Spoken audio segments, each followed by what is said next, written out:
As you, Mr.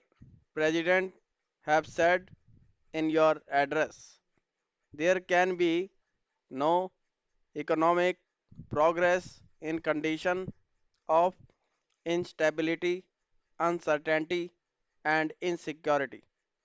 Any attempt at bringing about a greater measure of economic equality will receive a setback in any such environment and in all situation in which law and order break down.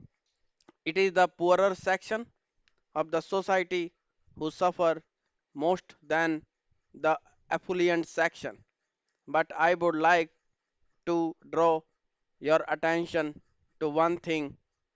Stability cannot be and should not be equated with the perpetuation of the status quo.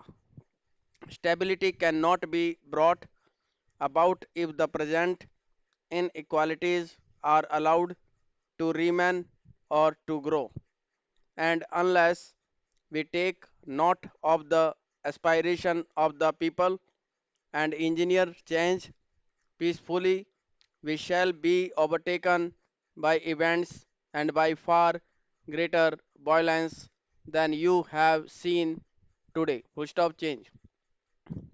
Today, there is an atmosphere of restlessness in our country and also in every other country in the world and even in the most affluent of societies.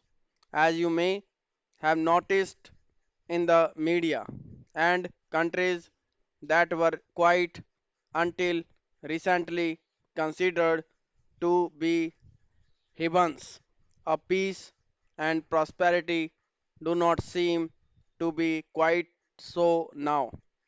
A new generation is coming up into prominence in all the countries whose attitudes and beliefs differ from those of the older generation in all spheres of life. Therefore, whether it be politics or business and industry, we must take note of this new development and refashion our policies and programs so as to respond more readily to the needs of the changing times. Full stop change. Your speech, Mr. President, clubs together the concentration of economic power and political power and consider both to be undesirable. Now there are adequate safeguards in our political setup against the concentration of political power out federation federal system with its allocation of power as between the center and the states is by itself a corrective against any trend towards the consideration of political power. We have now the phenomenon of different political parties holding power in different states and in the national sphere also. We have a powerful opposition subjecting every move of the government to the closet and most critical scrutiny. But businessmen should ask themselves frankly whether there are similar correctives against abuses flowing from the consideration of economic power. But action has been taken in our country to build up active organization of shareholders, consumers and small businessmen.